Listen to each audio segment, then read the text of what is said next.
Hey everybody. Just want to try out recording some of my progress as on this tractor that I've taken on over the last month or so. And last year I had the opportunity to build something really cool, and I really enjoyed it. And it's something that I enjoy, and to build things that I think are cool. And so I decided to take on this simplicity.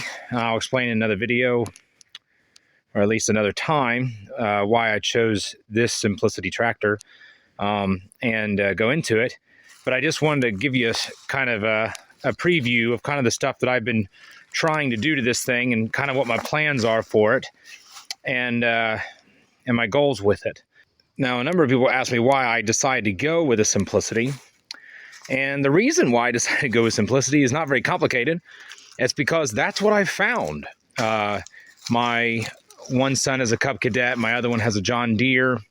I had gotten rid of a couple projects that I had worked on before and was looking for a project to do this fall.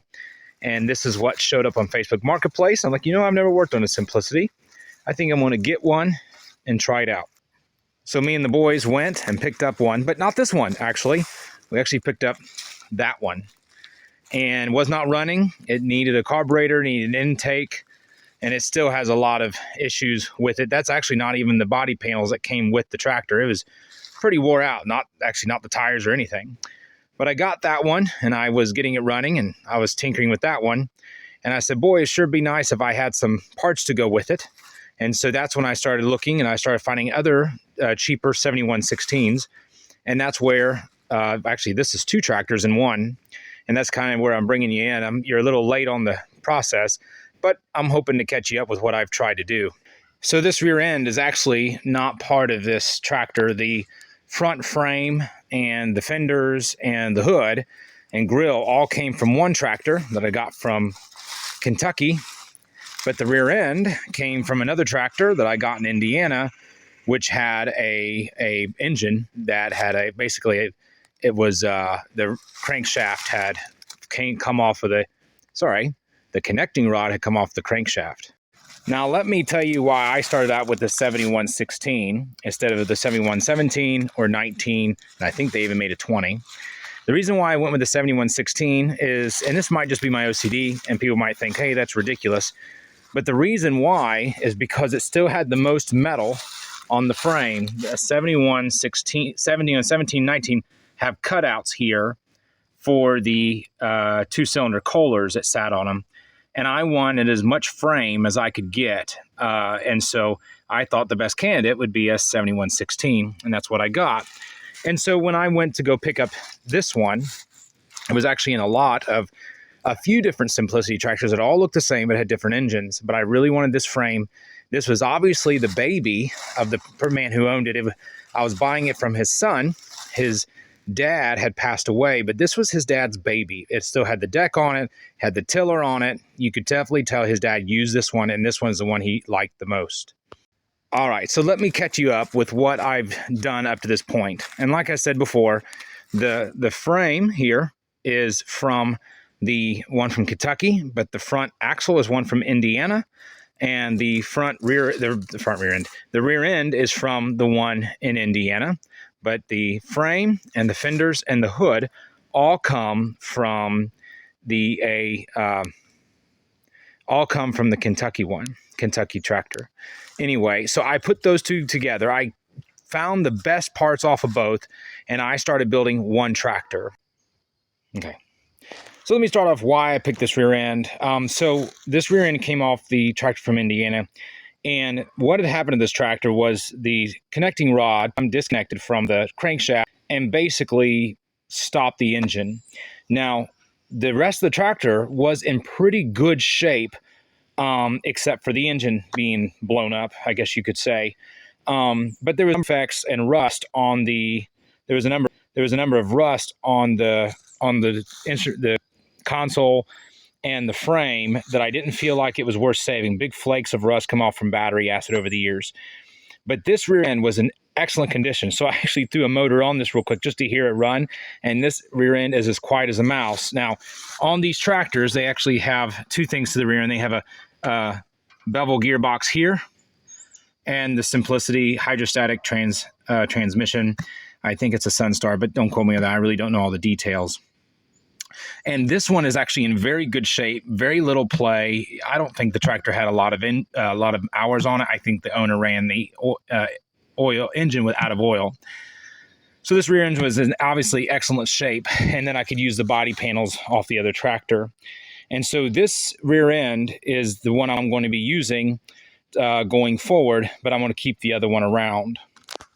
One of the reasons I went with these tractors here, particularly, is because this tractor, as compared to the first one I bought, has the hydraulic lift on it. And so now it has a hydraulic cylinder, and it has the cable that goes back, all for their Simplicity's form or version of the 3-point. And now I have two hydraulic cylinders, and my goal is to use this one like factory would use it. However, I'm trying to figure out if there's a way to have front and rear remotes on this tractor, as well as maybe using a separate hydraulic cylinder to operate an actual 3-point in the back. So that's kind of where I'm working at from there. Perhaps the most important update that I've made to the 7116 here is to install a Kohler Command Pro 22.5 horsepower engine onto this tractor. This engine came off of a Cub Cadet, and I took it off the Cub Cadet. The guy had bought it, and he had no longer had it. Sold a few pieces off of it, but the tractor is still mainly complete. And I bought it to him for less than what the motor's worth, and tried it out, made sure it ran, and decided to go ahead and install it on here, which meant that I had to drill new holes for the engine to mount it in the right place, as well as figure out the drive shaft. Once I figured it out, once I have the engine mounted, it actually mounted up very easily. And the only cutting that I had to do on the frame was for the oil filter right here. And that's probably not even complete. I'm probably going to take it back this way a little bit further. This side looks fine, but I'll probably take this back a little further to make that oil filter even easier to change. And then we should be good to go. And you probably see it. This tractor actually this engine had a front PTO. That's how Cub Cadet ran their deck. I left it on there, and there's a chance I'll probably try to use it somehow. I know that other garden tractors had front PTOs, and you could take other implements off of other brands and make them work on this one. So I'm not sure how exactly I'm going to use that yet, but I'm going to go ahead and leave the PTO on there. Now, when I did the engine, you're going to have to forgive my pretty poor wiring right now. That is not how the wiring harness will finish. That is just so I could get the engine where it would run, start, and operate. And what I was trying to do was I was trying to use the best parts of the Cub Cadet ignition system to operate on this Simplicity. The Cub Cadet, and I can't show you now because it's behind the battery, can't really see anything, but the Cub Cadet had a fuse panel. It had multiple, it was a newer wiring harness. Of course, it was about 10 years old, where this one is 35 years old? No, 42 years old. So anyway, I wanted to update the wiring to work on this one. So this is kind of my beginning process of that, of figuring out how the wire is going to be run. Once I'm finished with it, I will put the wiring harness and wrap it up all nice and pretty and make it look like it's supposed to be there from the factory. Now, one of the most difficult parts for me to figure out on this tractor was how I was going to connect the old Simplicity drive shaft to a modern Kohler that came on a Cub Cadet, and figure out how to put it all together.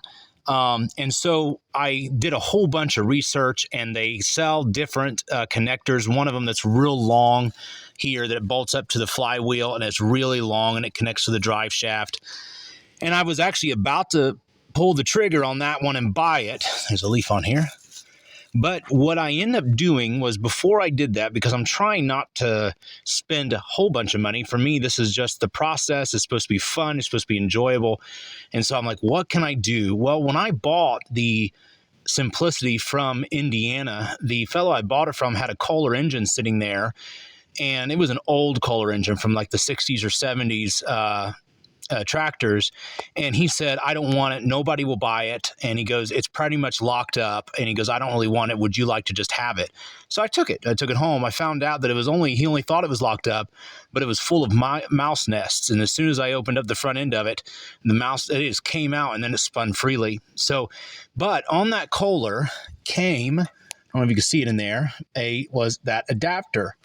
It's right back in there. I don't know if my hand's going to keep it from focusing. See if I can get the camera. For right in there, you see some bolts in there. I had to find some old metric bolts because the engine's metric. Anyway, so I found that old adapter, flywheel adapter on that Kohler engine. I said, surely it's not going to fit and work.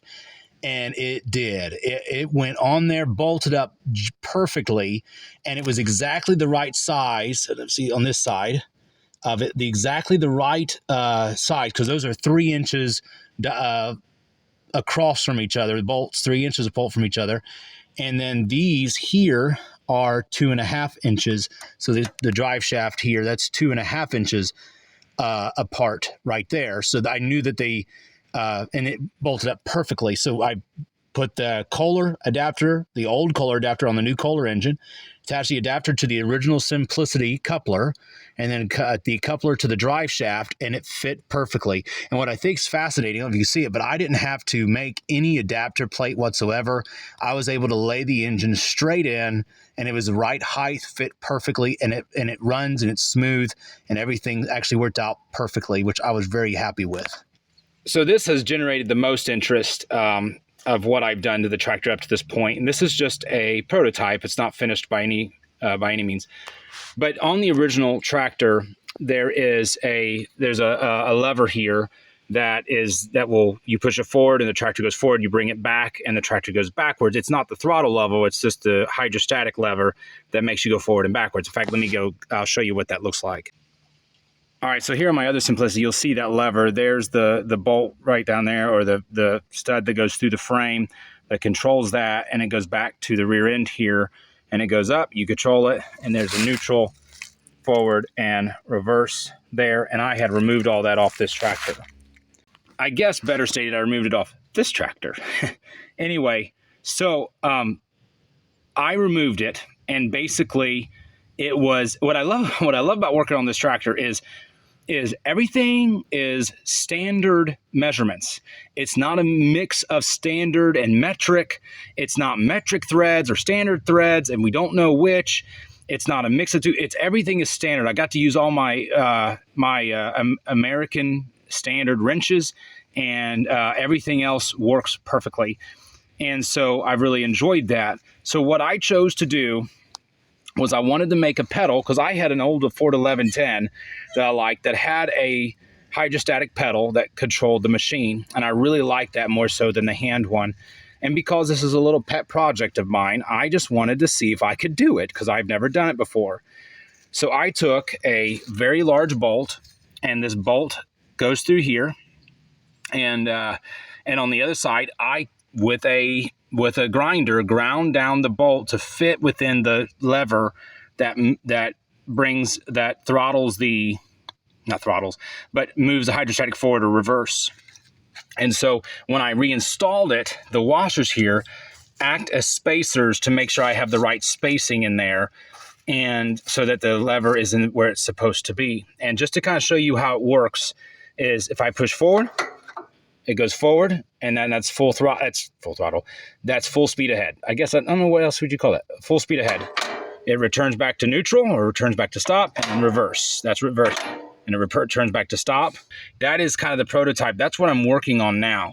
Now, what you'll notice is what I had to do was there was a little cylinder here, I guess it's a steel pipe that went through here for some kind of implement or something in the past, and that was in the way of the lever, or that was in the way of the mechanism that I had to fabricate to go inside here. So I ground down the welds here, as you can tell with a horrible grinding job, and I punched it out, beat it out with a hammer. And so what I did was I took that out, and then I found this hole, and I put this hole here as a center point. This is where the pedal is going to stop go back to neutral, and I'm going to make this adjustable. Right now it's just a hole, but my goal is to make it a small slot so I can move this back and forth. And what that'll do is that way, if it creeps forward, you can move it back. If it creeps backwards, you can move it forward. And that will create a different stopping point for the pedal. And that right now is what I have. My goal is to upsize the bolt to be a larger bolt and to make it to where it tightens very tight so you can adjust it and it will stay in place. All right, I don't know if you can see the mechanism, but there's the mechanism. I'll see if I can get it to where you can see up in there. So there's the lever that goes up, that is for the hydrostatic transmission. And then behind it, there was some little circle washers that also kept things kind of tight, and I had to remove those, but I replaced them with this mechanism. Now, this mechanism was installed on the Cub Cadet hydrostatic motor, and that's how they had made it return back to neutral, was they did it on the actual motor itself. I tried to do that with this Simplicity. I had no luck in achieving that. Every time I did it, I was running into pieces and parts, and I could not get it to actually work. So I was having issue after issue, so I decided to go a different route. And what I did was, the hole wasn't exactly the right size, so I took a hole saw and I drilled out the holes to the right size to fit on here where the washers did. There's 2 of them here. And so I put that there and installed them there, and then the spring here is what returns it back to the neutral position or stop position. And then up here, see if I can get it for you, you'll see my stop bolt up there, as well as I put a bolt within the, let's see here, yeah, a bolt within the lever. And the lever is what moves it back and forth, and that center bolt holds it in place. And so the Cub Cadet mechanism is working on the Simplicity. And it's actually working when I was using it very well. I'm very pleased with it. It's not a complete job. I'm going to have to figure a way to maybe put a grease fitting in here to make sure this is nice and greased up so it doesn't stick. And then I want to make sure to upsize the bolt to where it works better. But up to this point, I'm very happy with how that's turned out. One of the things that I'm trying to do is I'm trying to build it the way I like it. And then once I get it to the point where I like it and I use it and I work out all the bugs, I want to tear the whole thing back apart and repaint it. That's my goal. But I don't want to repaint everything and then do all this fabrication work to it. I want to get it to the point where I like it and make sure everything works the way I want it to work and looks the way I want it to look. And then I could tear it apart and rebuild it from the ground up, but make it nice and pretty. That's my goal right now. And as you can tell, I'm not very far in this process. I don't have a choke cable hooked up. I have a makeshift fuel line there just to run it, just to make sure everything worked the way it's supposed to. I'm very happy. The engine runs perfect. The rear end is quiet and fast. It works great. I'm very happy with how that's turned out. And so far, I'm very happy with how it's coming along. So perhaps maybe the most obvious thing that people will recognize is that these are not the factory front wheels. And the reason why the factory front wheels are off, I have the factory front wheels there inside the little shelter there, is because I wanted to try out and see what this tractor would look like with skinnier front tires. Because one of my goals is to get new tires for this machine to make it more, for me, user-friendly and just to make it look cool. I just really want this machine to look cool and be cool. So I was trying out some tires, and I'm not real happy with how the skinnier tires look, and I'll show you why. So perhaps you can see it right off the bat. This is a large frame tractor. It is not a small tractor. It's not a small garden tractor. It's a long tractor. The frame is 70 inches long, which is not the biggest you'll find, but it's one of the bigger garden tractors you'll have out there.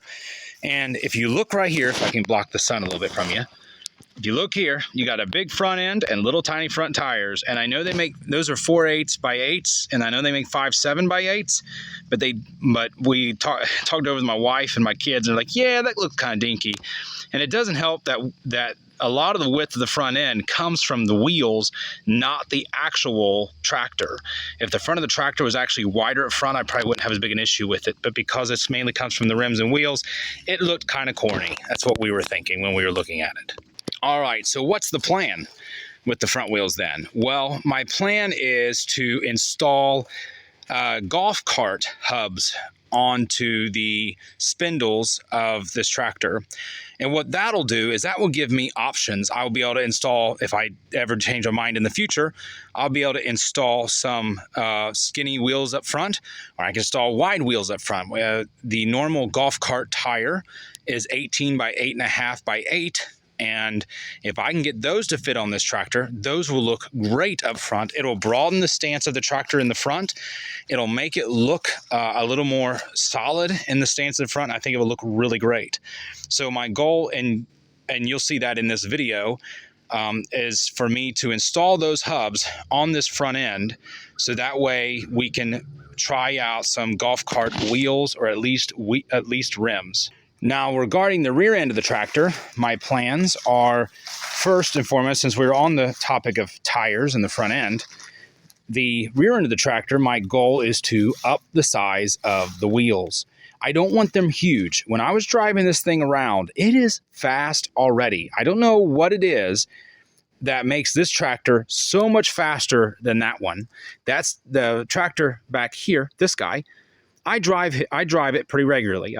It starts, drives, works great, like it.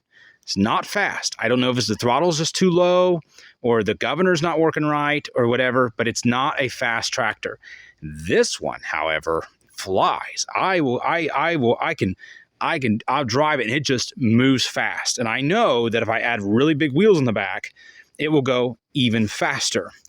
So I don't want to up the size height-wise, but I wanted it as much as I wanted width. I wanted it to be wider because I wanted that broad stance to go with the front wheels.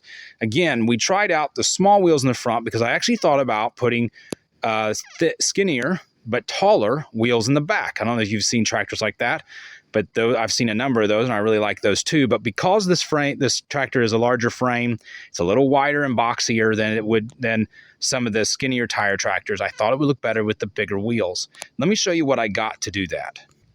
All right, so I got on the marketplace there, and I looked around to see what I could find.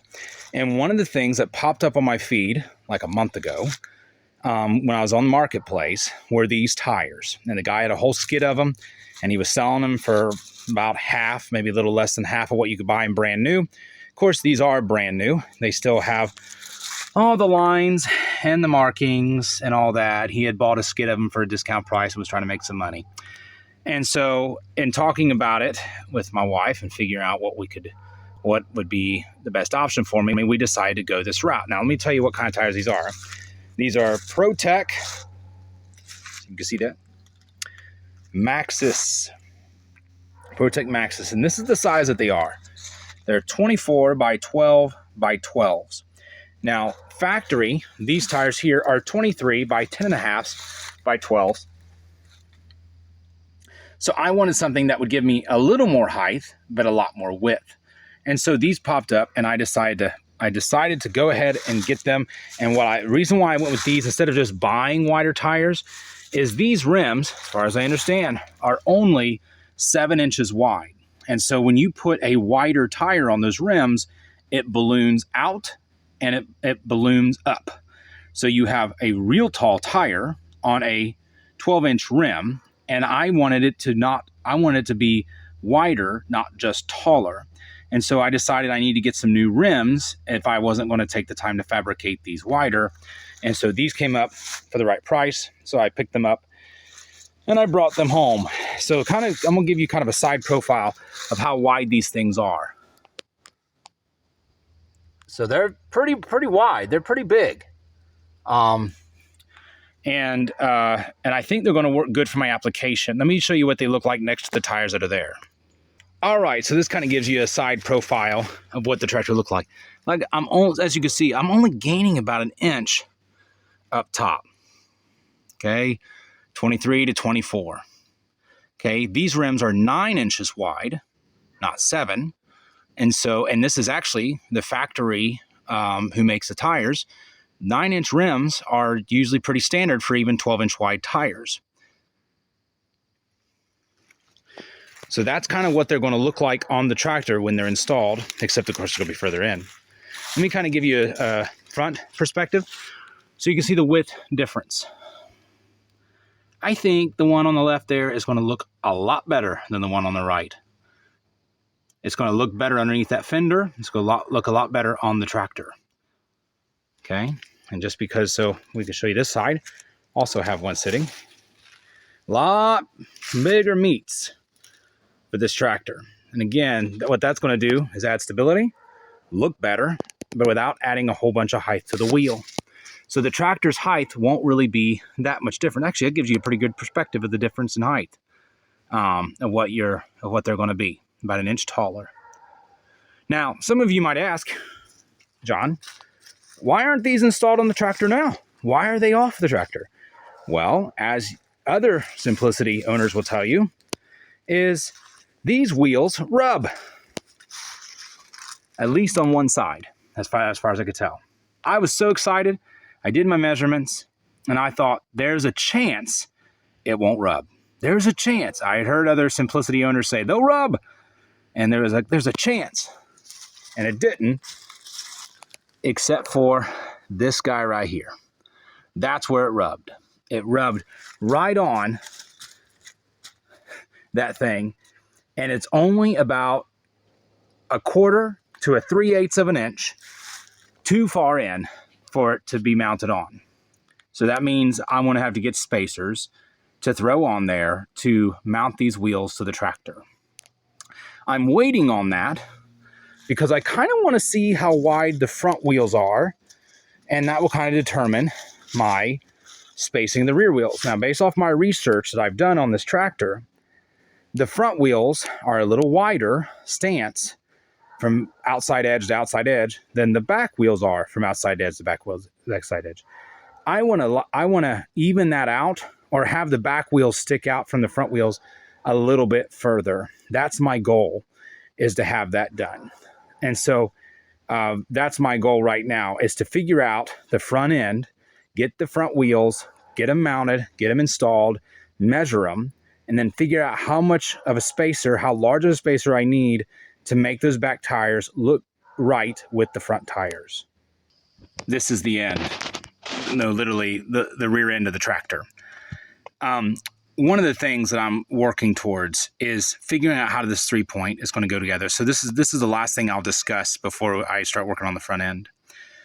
But one thing I'm trying to figure out is how to mount a 3-point, a real 3-point, onto this tractor.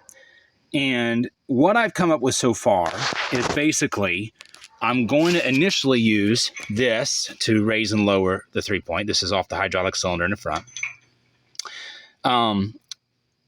And I'll probably somewhere across here, I will mount a solid rod with arms that come out, and that will raise and lower the bottom lift arms of the 3-point. Now I'm missing a piece here. So there should be a piece here that makes the other side a lot like this. And this side is usually a lot wider than this side. In fact, let me show you on my other tractor. All right, so this is the factory setup of how it would have came from the factory. And as you can tell, this side over here has spacers to make it wider, and that side does not have spacers to make it wider. So my work with the other tractor is going to have to be to open this up and make it as wide as this one, so that way I can fit a 3-point arm in here and a 3-point arm in here.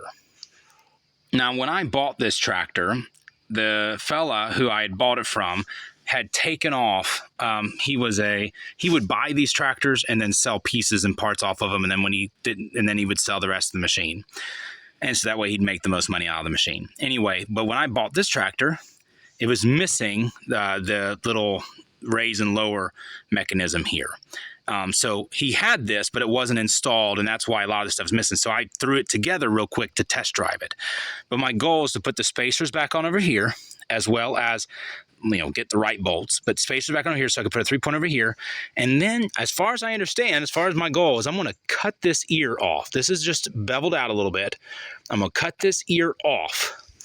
And since I have 3 of these tractors, and I'm only using 2, I have 2 of these of this piece that goes here. You saw in the other tractor. I have 2 extras, so I'll put one here, and then I'm going to put one here as well. and make this both sides have a wider opening here and here for the 3-point arms, mount the raise and lower arms here that connect to the lower 3-point arms, and then and probably mount, and then of course this would mount to those here. And again, maybe eventually, if I figured it out, I might put an actual hydraulic cylinder back here to work, unless I think this is going to be strong enough to pull it off. And then somewhere here, I'll probably mount the 3-point top link, and that's kind of my goal right now.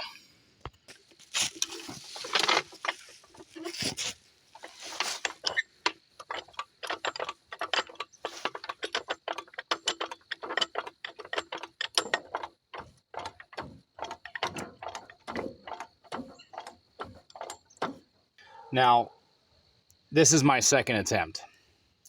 This is a 0.74 inch shaft, basically almost 3/4 inch diameter shaft, spindle.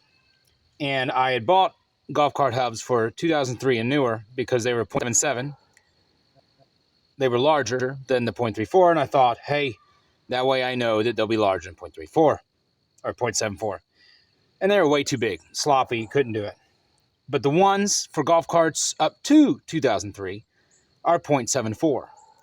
Now, when I measured these, I measured not only the shaft, but also the inside races of the bearings to make sure that make sure that 0.74 would fit. According to my measurements and my very cheap Harbor Freight caliper, digital caliper, the new ones that I got should fit. So I'm going to take this off. I'm going to lay it off to the side. I'm going to go get one of those hubs, and we're going to see if it fits. If it fits, then I'm going to be very excited about that. And then I'm going to move forward with buying some golf cart rims and tires, and make sure I get them to where they have the right offset and back spacing so it doesn't run into my spindles back here, and be able to move forward.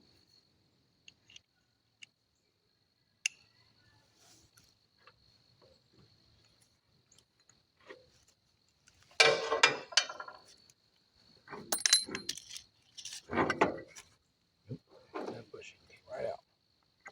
Alrighty. I'm going to clean the grease off of this, mainly because these are brand new spindles that if they don't fit, I'm going to return. So I'm going to put them on dry just to make sure that they're going to fit good and work for me. So, all right, that's nice and clean. Here's the spindle that I got. I could put the link to this in the description box. Pretty simple. The goal is to see if it'll fit on here like so. Here's the moment of truth. Please, please, please. Hey, it's wanting to go on. Hey, perfect. I did not think, I was worried that when I see 0.74 going on 0.74, that usually means that it won't go on. Oh my goodness. Well, it probably doesn't mean what that means. That's what goes through my head. So then this goes on. There's going to be an oil seal that goes on back here. I'm not going to put that on yet, of course, because it's not just if it fits the shaft, is it going to fit the length? Yeah, it should. Well, see, I don't know if that's going to work because that's hitting that.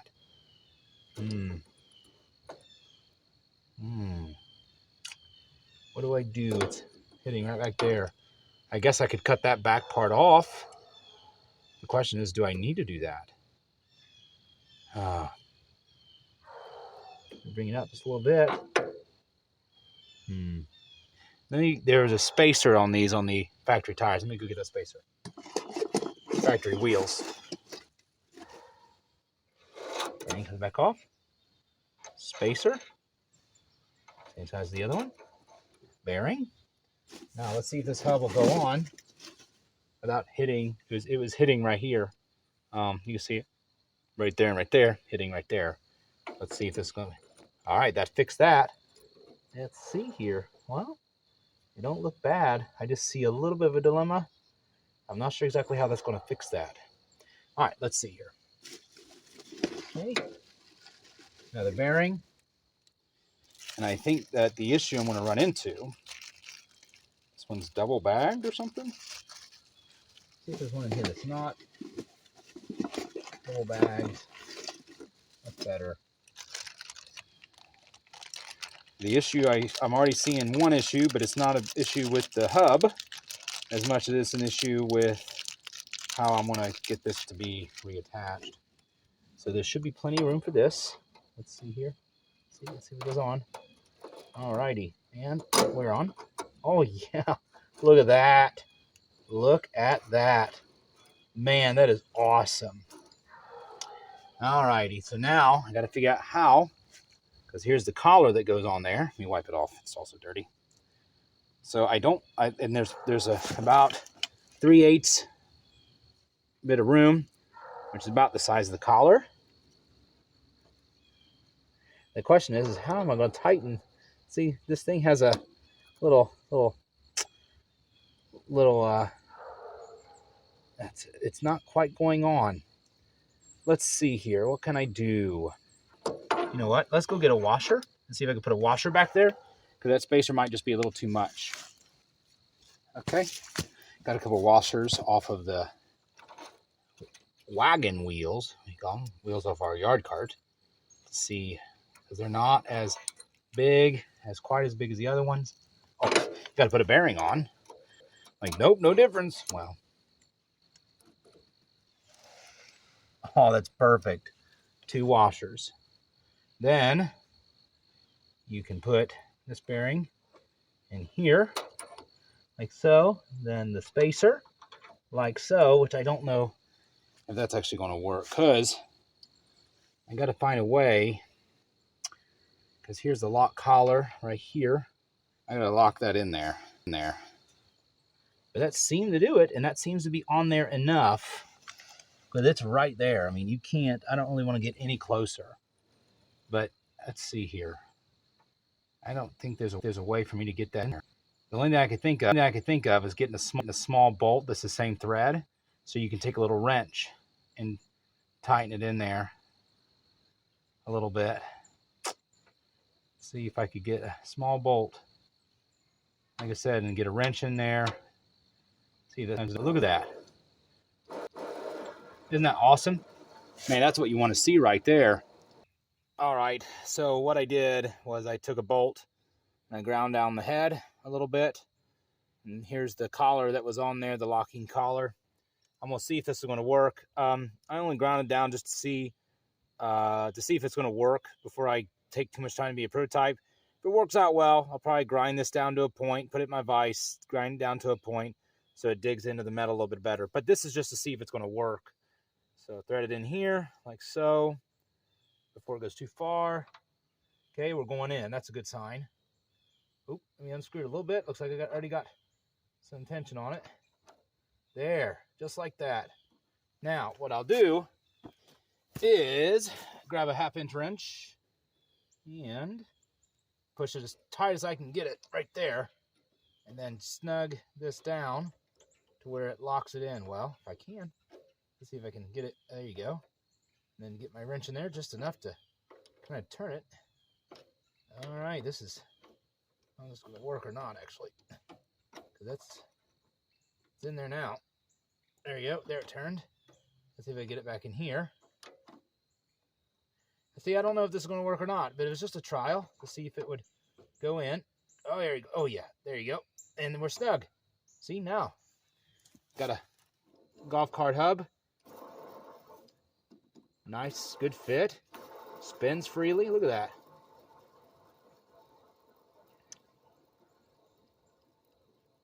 Now, I have to measure from here up over to see what golf cart wheels I should get, because if it's too close, if the back spacing's too far in, it'll hit here. I don't want that. So I want to see how much room I have from here to parallel, a perpendicular here to parallel here, and then see if that will roll. If it will, then I'll put some wheels on it, and that should work out pretty good. But before I'm done, let me see if the center caps will go on. They should have no problem. Look at that. So I'm not going to go ahead and put that on the way, but it will go on. Anyway, you get the gist. It'll go on, and then you'll have a nice little hub there for your wheels. So now that I got this on, I'm going to take some measurements and see what it's going to take to make this work permanently.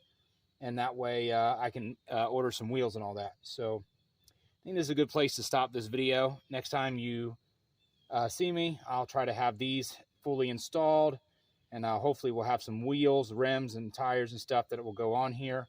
And then what I want to do is from that point, I will measure the spacing, and then from there, I will buy the spacers for the rear to match the front, or at least get close to it. Thanks for joining me. I'll see you next time.